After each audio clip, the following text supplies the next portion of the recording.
Zee 24 तास एक पाऊल पुढे।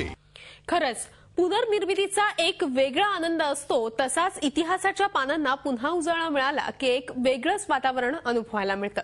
वीर बाजीप्रभू देशपांडे यांच्या जीवनावर आधारित लवकरच सिनेमा येतोय। या सिनेमाचा मुहूर्त नुकताच झाला। पाहूया त्यावरचाच हा रिपोर्ट। पावनखिंडीत बाजीप्रभू देशपांडे यांचा दोन्ही हातांनी लढणारा आक्रमक पुतळा पाहिला की प्रत्येकाचा ऊर भरून येतो।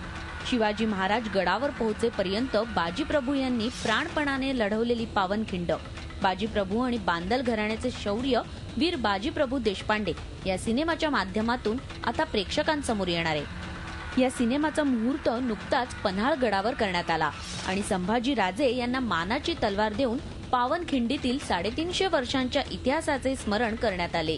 तसंच या सिनेमातील बाजीप्रभू यांचा लुक कसा असेल हे ग्राफिक्सद्वारे पहिल्यांदाच समोर आलंय।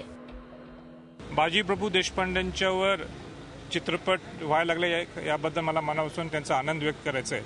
खरा इतिहास ज्या शिवाजी महाराजांच्याकडे आपण पाहतो आणि खऱ्या अर्थाने शिवाजी महाराजांना ज्या मंडळींनी छत्रपती करून दिलं, अशा लोकांचा इतिहास लोकांच्यापर्यंत जावं ही माझी मनापासून इच्छा आहे। बाजीप्रभूंनी जी खिंड लढवली ती शेवटपर्यंत बांदल घराण्याच्या सैन्यामधूनच लढवली।